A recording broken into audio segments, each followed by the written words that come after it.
오늘은 기다림 첫 번째 시간입니다. 하나님의 타이밍이라는 제목으로 하나님 말씀 선포하도록 하겠습니다. 우리 인생 전체를 통해 우리는 기다림 속에서 살아가고 있습니다. 어쩌면 우리 인생은 기다림이라는 거대한 상자와 같다고 표현할 수 있을 것 같습니다. 버스를 기다리고, 주문한 택배를 기다리고, 시험 보고 시험의 결과를 기다리고, 휴가를 기다립니다. 뿐만 아니라 우리는 자녀의 변화를 기다리기도 하고, 또 배우자를 기다리고, 또 우리의 건강이 회복되기를 기다리는 등 우리는 정말 많은 것들을 기다리면서 살아갑니다. 신앙생활에도 이 기다림이라는 영역 안에 분명히 들어 있습니다. 우리가 어떤 기도 제목을 가지고 기도할 때 처음에는 기대하면서 하나님 앞에 기도를 합니다. 하나님, 분명히 응답해 주실 것을 믿습니다. 하나님, 제 이 문제를 해결해 주시고 이렇게 하나님이 도와주세요라고 기도합니다. 그러나 당장 응답이 없고 시간만 지연되면 어느덧 우리가 정해놓은 우리만의 어떤 시간이 지나쳐 버리면 우리 마음 깊은 곳에서는 이렇게 늦어지면 안 되는데 하나님 더 늦어지면 안 되는데요 라는 생각이 올라오면서 아마도 이 기도만큼은 하나님의 뜻이 아닌가 보다라고 단정하기도 합니다. 이렇게 우리의 신앙이 어느덧 소망에서 조금씩 일종의 체념으로 바뀌는 경험, 아마도 우리 모두가 자주 해봤을 것입니다. 그리고 이런 신앙에 체념이란 어떤 형태가 들어오기 시작하면 하나님은 내 기도를 들으시지 않으시거나, 혹은 내 기도를 들어주실 수 있는 능력이 없거나, 아니면 내 삶에 하나님은 그렇게 관심이 없거나, 아니면 다른 사람들은 몰라도 하나님이 나와 함께 하시는 분은 아니다라는 근본적인 하나님에 대한 불신으로 이어질 수 있습니다. 그래서 우리가 종종 겪는 불안, 신앙생활을 우리가 하면서도 겪는 불안과 조급함은 바로 이 불신에서 나오기 마련입니다. 그래서 우리 신앙에 자주 나타나는 이 불신의 기다림을 이번 한 주간 이 말씀을 놓고 돌아보는 시간을 갖기를 원합니다. 우리는 어쩌면 21세기 지금 2025년을 살아가는 저희 현대인들에게는 속도가 미덕인 어떤 시대를 살고 있습니다. 얼마나 빠른 시대에 삽니까? 인스턴트 식품을 먹고, 그리고 핸드폰을 열고 그냥 한 30초면은 다음 날, 빠르면은 오늘 오후에 당일 배송되는 이런 환경 속에서 우리가 살고 있습니다. 인터넷에 궁금한 것들을 검색하면 30초에서 1분 아니면은 원하는 정보를 우리가 얻을 수 있습니다. 물론 빨라서 좋은 것도 있지만 우리는 이 빠른 속도에 적응되면서 어느덧 우리의 그 기다림의 근육, 우리가 잘 기다릴 수 있는 이 기다림의 근육이 퇴화되고 있다는 것도 사실입니다. 그래서 우리 눈에는 너무 늦어 보이는 기다림이 생각보다 더 많을 것으로 생각됩니다. 여러분, 하나님은 왜 이렇게 늦으신 것 같습니까? 하나님이 여러분들에 대하여 응답하심이 빠르다고 생각하십니까? 아니면 좀 여러분들이 피부로 느끼기에 늦는 것 같습니까? 어떻습니까? 우리는 먼저 이 질문에 대해 생각해 볼 필요가 있습니다. 왜 내가 정한 타이밍에 하나님은 그렇게 응답하지 않으십니까? 이스라엘 백성들은 오랜 세월 동안 메시아를 기다리는 민족이었습니다.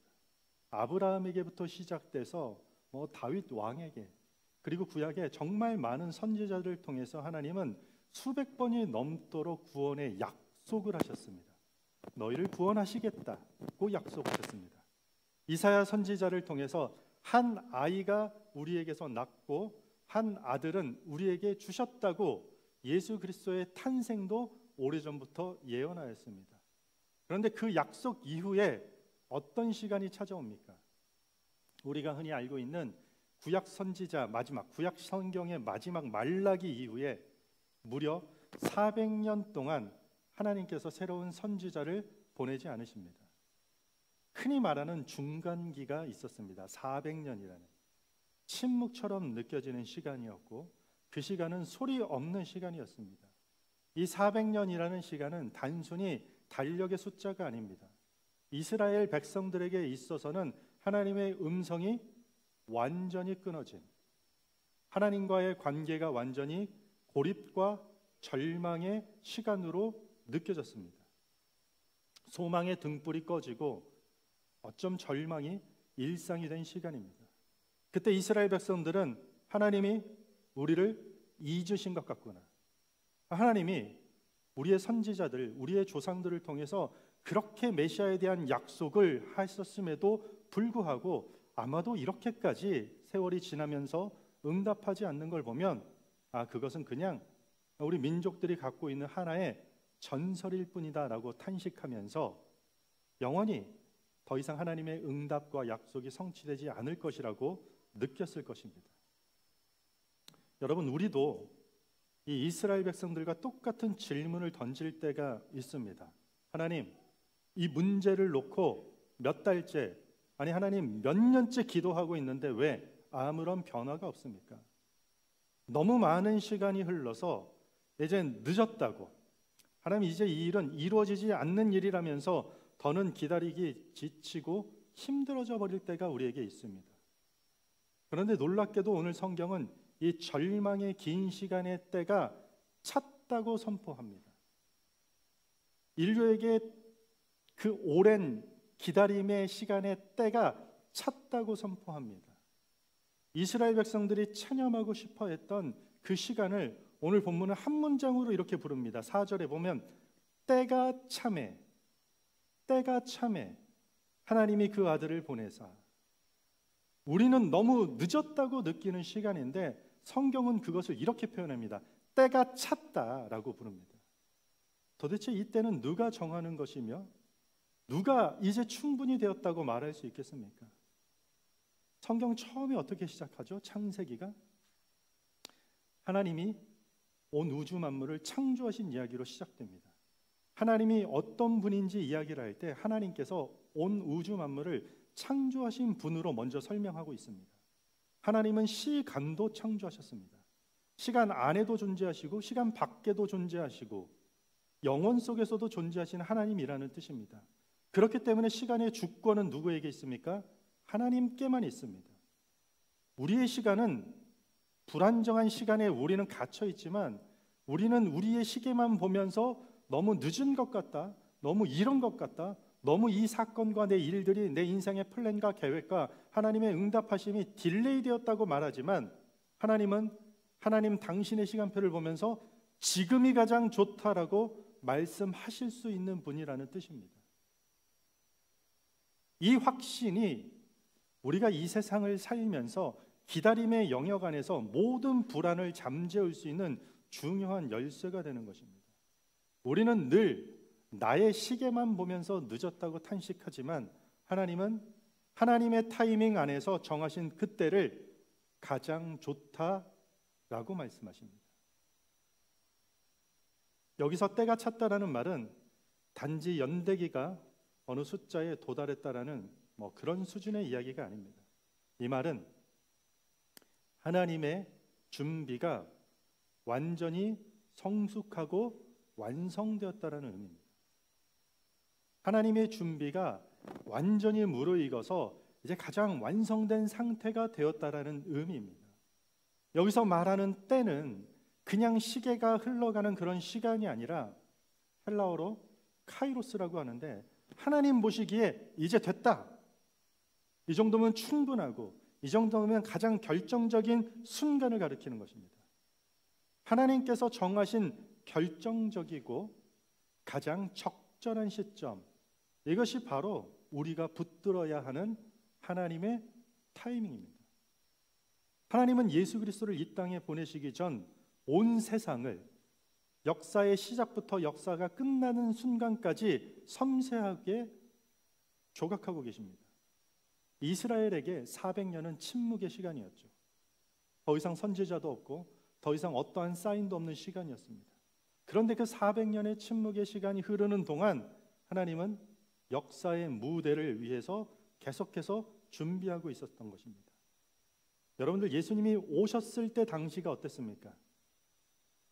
역사 시간에 팍스 로마나라는 단어 들어보셨습니까?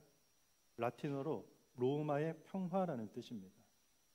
로마 제국이 당시 세계를 통일하고 평화를 유지했는데, 이때가 가장 복음이 전파될 수 있는 가장 안전적이고 효율적인 환경이었다는 거죠.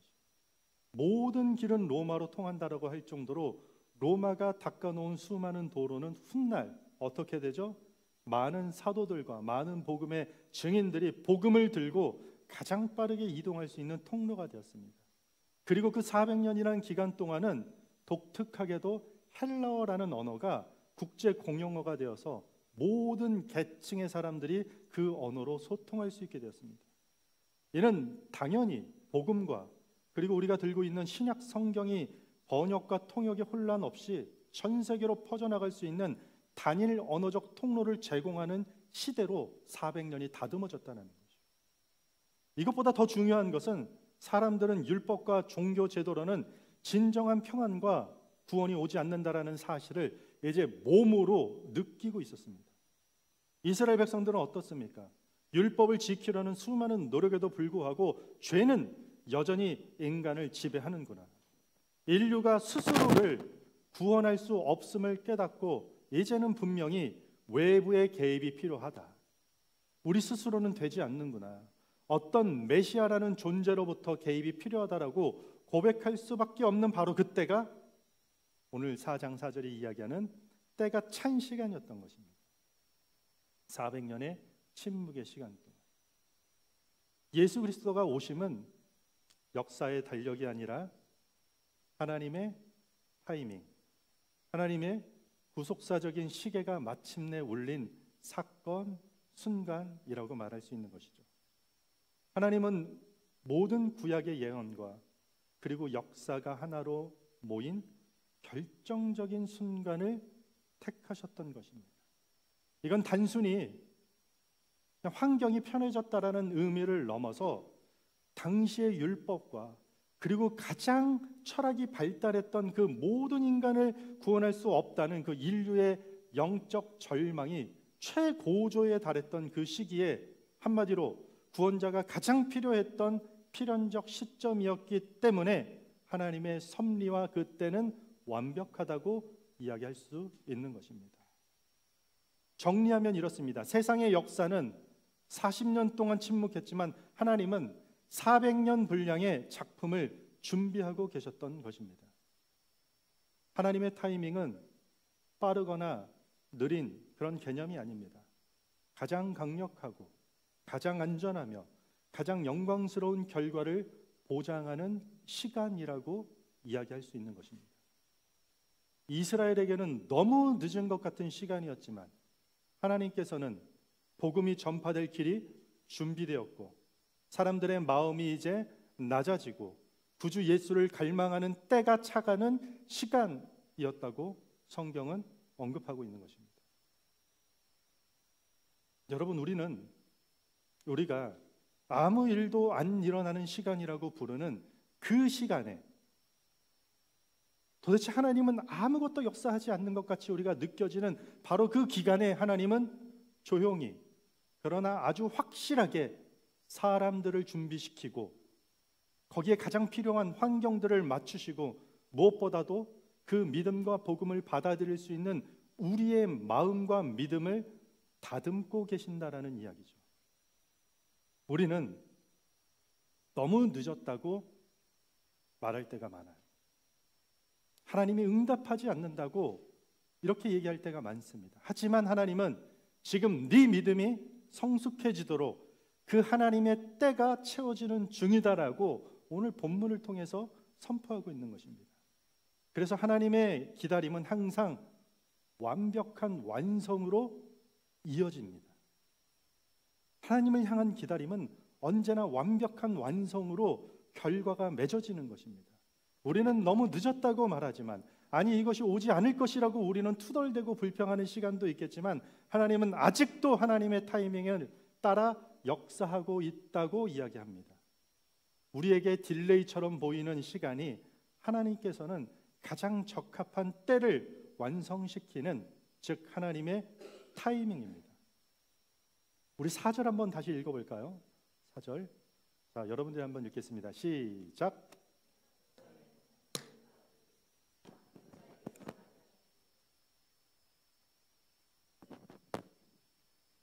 때가 찼을 때 하나님은 무엇을 보내셨습니까? 성경이 분명히 이야기합니다. 하나님이 그 아들을 보내사. 하나님이 그 아들을 보냈다라는 것입니다.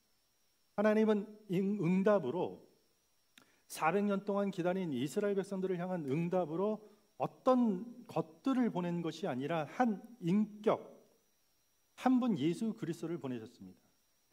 우리는 현실에 당장 필요한 돈이나 건강이나 어떤 우리 환경이 당장 바뀌면 모든 것이 해결될 것이라고 생각하지만, 하나님이 준비하신 첫 번째 응답은, 이 역사 속에서 하나님이 응답하신 가장 첫 번째 응답이 바로 예수 그리스도입니다. 하나님은 우리의 근본적인 문제, 즉 죄와 하나님과의 단절을 해결하지 않고서는 어떤 우리 삶에 이렇게 둘러싸고 있는 환경의 변화가 임시 방편일 뿐이라는 것을 알고 있었습니다. 그래서 그분은 병이 낫는 기적을 지속적으로 하지 않았습니다. 재정적인 문제 해결이나 돌덩이를 떡으로 바꾸거나 보리떡 5개로 몇십 년 동안 사람들을 먹이는 그런 일들을 하지 않으셨고, 더 근원적인 응답, 우리의 구세주 자체를 보내셨다라고 성경은 강조하고 있습니다. 그런데 그분이 어떻게 이 땅에 오셨습니까? 4절에 나왔죠. 여자에게서 나게 하시고. 하나님은 우리와 전혀 다른 존재, 하나님은 전혀 다른 차원의 분으로만 계시는 것이 아니라 여자에게서, 하나님의 한 여인의 몸을 통해 우리와 똑같은 인간의 모습으로 이 땅에 오셨습니다. 여러분, 우리와 똑같은 몸으로 이 땅에 오셨다고 하니까 하나님이 우리와 비슷한 존재나 조금 흠이 있는 존재로 느끼십니까? 여기서 갖고 있는 의미는 그런 의미가 아니라, 예수님은 눈물을 흘리셨고 배가 고프셨고 우리와 동일하게 피곤해하셨고 오해를 받으셨고 배신도 당하셨다는 것입니다. 오늘 본문에 보면은 당시의 사람들이 율법 아래에 있었다라고 이야기합니다. 율법 아래에, 인간이 율법 아래에 있었다라는 말은 실패했다라는, 그 세상이 나를 향해 그 실패했다라는 그 정죄감, 그 아래 우리가 눌려 있었다라는 뜻이에요. 그런데 예수님은 율법 아래로 오셨대요. 우리가 받아야 될 그 실패했다라는 그 정죄, 우리가 짊어져야 할 무거운 짐을 스스로 그 짐 아래로 들어가셨다는 내용이에요. 그러니까 예수님께서 이 땅에 오신 사건은 하나님이 우리를 짓누르던 그 자리로, 우리가 눌려있던 그 무게 아래에 직접 들어오신 사건이에요. 여러분, 이 사실은요, 여러분들이 얼마나 공감을 하고 얼마나 동의를 하는 것과 상관없이 하나님과 우리의 관계에서 매우 중요한 사실이에요. 우리가 이 세상을 살면서 기다림의 연속을 통과해야 돼요. 기다림의 연속을 통과해야 하는 그 많은 우리가 느끼는 감정들과 마주하는 상황들을 예수님께서는 그냥 저 멀리 바깥에서 바라보시면서 계셨던 것이 아니라 그 현장 안에 직접 들어가 걸어가신 분이라는 뜻이에요. 그래서 결론이 뭐냐? 성탄절의 메시지, 예수님께서 이 땅에 오셨다라는 이 단순한 문장 속에 담겨있는 큰 메시지는 멀리서 우리를 향해서 자, 힘내십시오, 화이팅, 여러분들의 인생의 길을 열심히 뛰어가십시오 라고 응원하는 먼 메아리 같은 이야기가 아니라, 내 자리에서, 그리고 내 눈물까지, 내 삶의 아픔까지 들어오신 임마누엘 하나님의 이야기라는 뜻이에요. 우리 삶의 가장 직접적인 이야기를 하고 있는 것이에요. 가장 가까운 이야기를 하고 있는 것이에요. 우리가 하나님, 제 마음을 아시긴 하십니까? 하나님 제 기도 들으십니까? 아니 뭐 기도해도 별로 반응도 없고, 제가 힘들고 그럴 때 하나님, 제가 교회도 가보고 하나님 그랬는데 뭐 저한테 관심이나 있었던 적이 있습니까? 그리고 제가 이렇게 힘들어하는 이 마음을 하나님은 아십니까? 라고 물을 때 예수 그리스도는 우리의 삶의 깊은 고통과 우리가 때로는 한없이 기다려야 되는 그 지루한 기다림을 누구보다도 공감하시고 동정하시고 그 기다림을 결국 가장 완벽하게 완성시키셨습니다. 하나님은 왜 그렇게 완성시키셨습니까? 왜 그렇게 하셨습니까? 5절부터 7절입니다. 제가 읽어드리겠습니다. 율법 아래에 있는 자들을 속량하시고 우리로 아들의 명분을 얻게 하려 하심이라. 너희가 아들이므로 하나님이 그 아들의 영을 우리 마음 가운데 보내사 아빠 아버지라 부르게 하셨느니라. 그러므로 네가 이후로는 종이 아니요 아들이니 아들이면 하나님으로 말미암아 유업을 받을 자니라. 아멘. 복음서의 상당수 긴 이야기의 핵심이 지금 이 문장 속에 들어가 있는 것이에요. 하나님이 때가 찼을 때 아들을 보내신 목적이 무엇입니까? 우리로 아들의 명분을 얻게 하려 하심인 것입니다. 하나님의 더 깊은 관심은 우리 어떤 기도 제목의 응답, 우리의 환경의 변화가 아니라 우리 신분의 변화인 것이에요. 우리는 원래 종처럼 살았대요. 이게 무슨 뜻인가요? 종의 신분으로 살 때는요, 우리의 삶의 그 기다림의 영역에서 우리는 매우 불안정할 수밖에 없어요. 실수하면 버림받을까, 실패하면 안 될 것 같고, 항상 어떤 성과와 조건으로 우리가 남들의 사랑과 칭찬과 격려를 사야 할 것처럼 느끼는 삶이 종 같은 삶인 것이에요. 내가 뭔가를 해야 되는 것이에요. 우리가 헌금이나 봉사를 하면서도 이 정도 해야 하나님이 나를 사랑하겠지라는 그 불안 속에 살아가는 것이 바로 종의 마음인 것이에요. 내가 교회 봉사를 안 하고 하나님 보시기에 이 일을 안 해서 하나님이 나를 사랑하지 않으시면 어떡하지? 이게 종된 마음이라는 것이에요. 결코 그렇지 않습니다. 그런 마음을 가지면 당연히 어떻죠? 당연히 하나님과 거리감이 느껴지죠. 너무 멀리 느껴져요. 주인에게 감히 친밀하게 다가가지 못하는 상태에 이르게 되는 것이죠. 늘 무엇을 해야만 하는가라는 그 질문 속에 사는 게 바로 종의 신분으로 사는 것입니다. 그러나 하나님은 이렇게 묻습니다. 너는 누구인가? 너는 누구인가를 묻습니다. 부모가 자녀에게 그래요. 오늘 밤 집에서 우리 부모님이 나를 재워줄까?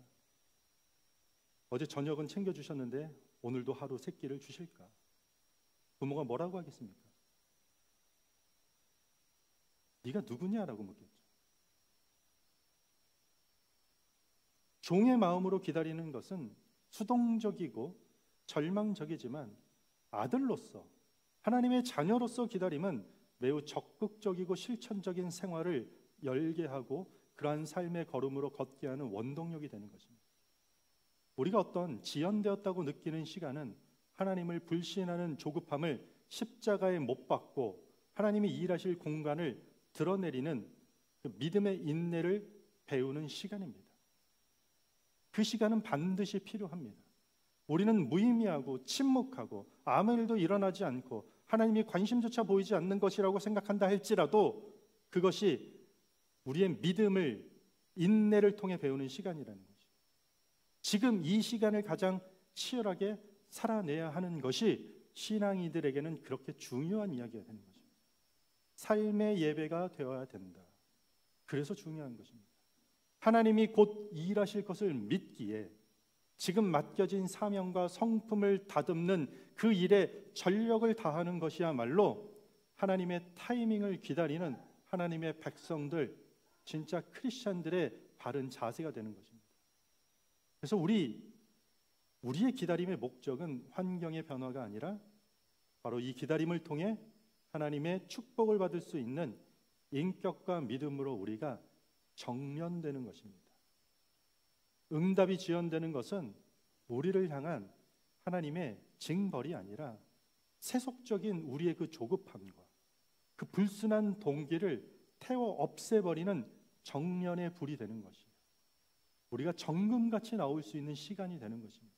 하나님께서 그 시간을 통해서 우리를 연단하시기 때문입니다. 그래서 이 기다림의 시간이 곧 우리가 거룩하게 하나님의 백성답게 구별되는 시간으로 거듭나는 것입니다. 하나님께서는 예수 그리스도를 이 땅에 보내심으로 이 종의 신분을 우리에게 끝내게 하시고 우리를 하나님의 아들, 딸로 부르셨습니다. 여러분들은 하나님의 자녀입니다. 이제 아들의 신분으로 살아갈 때 우리의 기다림은 완전히 달라져야 되는 것이죠. 우리가 하나님의 자녀라는 신분이 되었다라는 그 정체성을 여러분들이 받아들이는 순간 우리 삶의 수많은 기다림의 영역의 태도가 달라져야 되는 거죠. 안정감이 생겨야 되는 게 정상적이죠. 우리의 사랑받는 것이 어떤 행위를 통해가 아니라 존재 자체의 기반을 받게 하는 것이죠. 내가 뭘 해서가 아니라 내가 잘할 때나 못할 때나 하나님은 나를 사랑하시는 거예요. 친밀함이 생기죠. 성령을 통해 하나님을 가장 애틋하고 친밀한 호칭인 오늘 본문에 뭐라고요? 아빠, 아버지라고 부를 수 있게 되는 것입니다. 그리스도인들이 죄와 싸우는 데 있어서 실패하는 주된 원인은요, 우리 인생에 정말 많은 기다림의 시간을 보낼 때 하나님의 영광에 대한 소망을 굳게 붙잡고 있지 않기 때문입니다. 우리가 가만히 생각해 보세요. 우리의 신앙이 왜 실패합니까? 우리가 왜 넘어지고 조급해하고 불안해하고 원망하고 싸우고 질투하고 시기하고 좌절합니까? 우리에게 하나님께서 기다림의 시간을 주셨는데 그때 하나님의 자녀로서 그 침묵의 시간에 하나님이 일하신다라는 그 소망을 잡지 않고 내버렸기 때문이라는 것이죠. 오늘 말씀은 우리로 하여금 이 위로와 확신을 주고 있습니다. 우리가 아무리 보이기에 정체되는 것 같고 아무것도 이루어지지 않는 것 같이 보이는 이스라엘 백성들이 400년의 침묵의 시간을 겪었던 것처럼 우리도 때로는 4개월, 4년, 어쩌면 어떤 일에 있어서는 40년이라는 세월을 지나면서도 변화가 되지 않고 하나님의 반응을 느끼지 못하는 그 시간을 보낸다 할지라도 그 시간은 하나님께서 가장 완벽한 때로 채우시고 만들어가는 하나님의 완벽한 타이밍이라는 사실, 그것을 놓치지 않기를 바랍니다. 우리가 하나님의 자녀로서 확신 있게 기다릴 수 있는 이유는 오늘 본문 7절에 나와 있죠. 우리의 최종 유업인 영광스러운 하나님 나라가 이미 보장되어 있기 때문입니다. 여러분, 이것이 없으면 무슨 우리가 신앙생활을 기대하면서 소망하겠습니까? 여러분들이 신앙생활을 몇 년 이상 채우고 헌금을 얼마만큼 하고 교회 봉사를 어느 정도 해서 여러분들의 업보를 어느 정도 쌓으면 하나님 나라에 갈 수 있는 천국행 티켓을 받을 수 있다면 이게 무슨 소망이겠습니까? 당장 내일 시한부 인생에게 이게 무슨 복음이고 은혜의 메시지로 들리겠습니까? 그러나 그것과 상관없습니다. 우리에게 주신 이 시간, 우리가 걷고 있는 그 기다림의 시간을 하나님은 가장 완벽한 시간으로 채우셔서 반드시 그 기다림의 끝에 우리를 하나님 나라로 인도하시는 그 확실한 보장을 하고 계신다라는 것입니다. 그래서 현재 우리의 삶의 기다림이 아무리 힘들지라도 우리는 종처럼 어떤 죄책감에 짓눌리지 않고 어떤 성과나 세상의 결과물에 눌려서 좌절하거나 우리의 정체성을 바닥에 집어 내던지지 않고 하나님의 상속자로서의 영광의 소망을 붙들고 나가야만 할 것입니다. 그러니 여러분들 지난 한 해 동안 11월 마지막 주입니다. 11개월 동안 새해가 시작할 때 가슴을 피고 다짐하고 한 해를 어떻게 살겠다라고 마음을 먹었다가 어느 순간 좌절하고 고개를 숙이고 이 생망, 이번 생도 망했고 이번 연도도 망했고 모르겠습니다. 가 아니라 우리는 그런 시간을 보낸다 할지라도 하나님께서 우리를 붙드셔서 우리의 신분을 하나님의 자녀로 삼으셨기 때문에 독생자 예수 그리스도를 보내신 이유가 거기에 있다라는 것이에요. 우리가 성탄을 기뻐하는 이유도 거기에 있는 것이에요. 그렇지 않으면 예수님이 이 땅에 오신 게 우리랑 도대체 무슨 상관이겠습니까? 우리가 인내하면서 때로는 수많은 질문들과 또 고통들과 또 때로는 그 무료한 시간 같은 그 기다림의 시간을 통과하면서 하나님께서는 그 시간을 우리로 하여금 때를 채우시는 완벽한 하나님의 타이밍으로 만드시고 있는 것입니다. 그래서 이 기다림의 기간 동안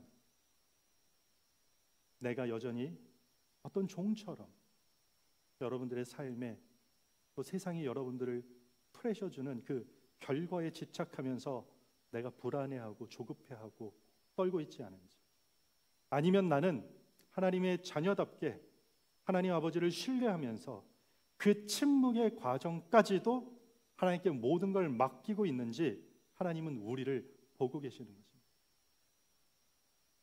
자신감을 가지십시오. 힘을 내십시오. 여러분들의 그 시간은 결코 헛된 시간이 아닙니다. 하나님이 침묵하는 시간도 아니고, 여러분들이 그렇게 눈물을 흘려서 기도했던 그 시간도 하나님이 다 허공 속에서 다 사라져 없애는 시간들이 아니라, 그 시간을 하나님이 완벽한 타이밍이 됐을 때 응답하시고, 가장 하나님이 완벽한 시간이 됐을 때, 하나님의 타이밍이 올 때 여러분들을 다시 세우시고 붙들어 주실 것을 믿으시기 바랍니다. 스코틀랜드 목사였던 오스왈드 챔버스는 자신의 책에 이런 문장 하나를 남겼습니다. 하나님의 타이밍은 결코 지연되는 법이 없다. 우리의 믿음이 하나님의 타이밍에 도달하지 못할 뿐이다. 하나님의 타이밍은 결코 지연되는 법이 없습니다. 오히려 우리의 믿음이 하나님의 타이밍에 도달하지 못할 뿐인 것이죠. 그것을 하나님의 타이밍이라고 보지 않는 우리의 짧은 믿음, 부족한 믿음이 문제인 것이죠. 그래서 여러분, 우리가 너무 늦었다고 불평할 때 사실은 우리의 시계와 하나님의 시계가 다르다라는 것을 먼저 알아셔야 돼요. 그걸 놓치시면 안 됩니다. 우리는 눈에 보이는 즉각적인 응답을 원하겠죠. 우리는 그럴 수밖에 없을 것이죠. 그러나 하나님은 우리의 영적 성숙과 구원의 완성을 위해 가장 적절한 순간을 준비시키고 계십니다. 하나님의 때가 반드시 가장 좋은 때임을 신뢰하시기를 바랍니다. 말씀을 맺겠습니다. 우리 눈에는 분명히 늦어 보이는 시간들이 있습니다. 딜레이되고 아직 다 끝난 것 같고, 이건 몇 년이 지나도 해결되지 않는 것, 다 포기해야 되는 그런 영역도 있겠죠. 몇 년째 변화가 없는 가정의 문제가 있을 것이고, 오랫동안 기도했지만 달라지지 않는 그 가족들의 문제도 있을 것입니다. 직장에서, 또 우리 사회에서, 학교에서 풀리지 않는 이 엉켜있는 실타래 같은 우리 문제들이 잔뜩 있을 수도 있습니다. 아무리 애쓰고 수고하고 시간을 쓰고 돈을 써도 되지 않는 전도도 있습니다. 계속해서 막히는 진로도 있을 수 있고요. 잘 먹고 그렇게 관리했지만 건강에 훼손이 될 수 있는 시간을 우리는 마주할 때가 있습니다. 하나님, 이건 이제 너무 오래 걸리고 너무 응답이 없는 것 같고 너무 늦은 것 같습니다. 우리 분명히 이런 시간들을 우리도 마주할 때가 있을 것입니다. 그러나 오늘 성경을 통해서 우리가 분명히 알아야 할 사실이 있습니다. 때가 참에 하나님께서 아들을 보내셨습니다.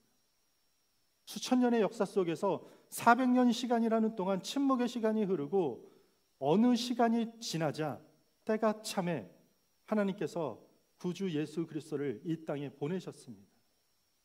그래서 성탄절은 우리가 너무 늦었다라고 느꼈던 역사 속으로 하나님이 지금이 바로 이때가 됐다라고, 지금이 바로 그 시간이 다 찼다고 하시면서 아들을 보내신 사건의 핵심입니다.